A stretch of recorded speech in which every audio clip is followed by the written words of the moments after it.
Kumeleyên Kurdan li hemberî zorkerî û êrişa asîmilasyonê ya li ser zimanê Kurdî çeperek xurt pêktînin. Ew ziman û muzîka Kurdî wekî hêzek ya berxwedan û parastina hêjayiyên neteweyî bikartînin. Qayder jî yek ji van kumeleyên cihê Rûmetê ye. Qayderê sihsaliya xwe bi coşek û beşdariyeka mezin bi bernameyeke birengîn pîroz kir.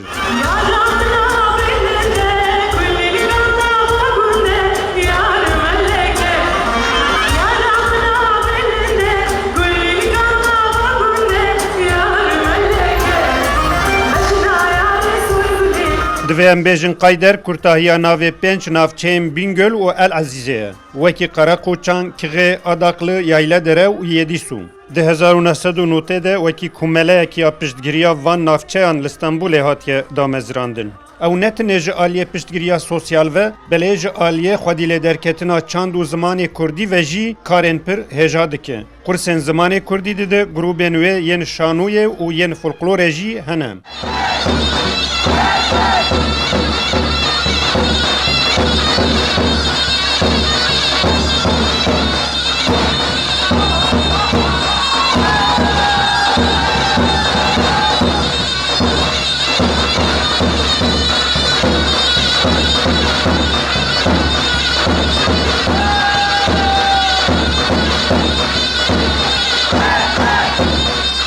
Ji 15 salan zêdetir bi heman navî kuvarekê jî derdixe.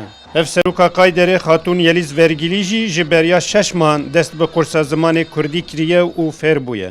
Evnek Qayder bi stranan xwe, bi govendan xwe, bi ziman û çanda xwe em li her cihê dibêjin aşîtî, azadî wê kevî. Mamosta Kemal Seven di heqê armanc û xebatên Qayderê de agahiyên hêj zêdetir dan. 30 salan pêş da an niha jî siyemên salvegera Qayderê tê pîrozkirin wek wê jî şahîdtî kir. Wek 2000 kes beşdarê bûye û şahîkê mezin jî heye her sal jî wisa ye. Qayder li ser esasa çanda xwe, zimanê xwe em bêjin welatê me, axa me û gelek xebat kir. Taybetiya Qayderê ew ye ku dixwazî her tim di Qayderê de Kurdî bê axaftin. De ango 15 sale li ser zimanê Kurdî kurs hatin vekirin. Taybetikê Qayderê ew e. Ji xwe kovara xwe de jî cî dide zimanê Kurdî jî. Hem helbestan hem çîrokan da hem bu yerê qewimîne Kurdî dide. Kursa zimanê Kurdî dide wekî 10-15 salin me bixwe jî wekî 5-6 salan li wê derê kursa zimanê Kurdî da û hîn jî berdewam e wek wê jî şahîdtî kir.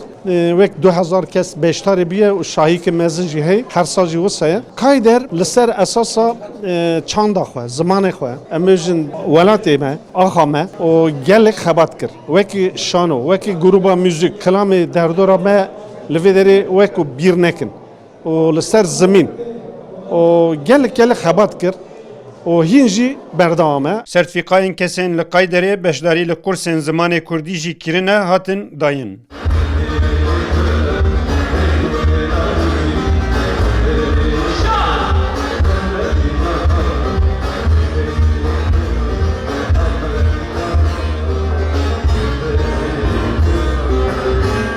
Bi sema, govend û dîlan û bi bernameyên muzîkê şevek gelek cihê dilxweşiyê bû 30 saliya damezrandina Qayderê hat pêşkêşkirin.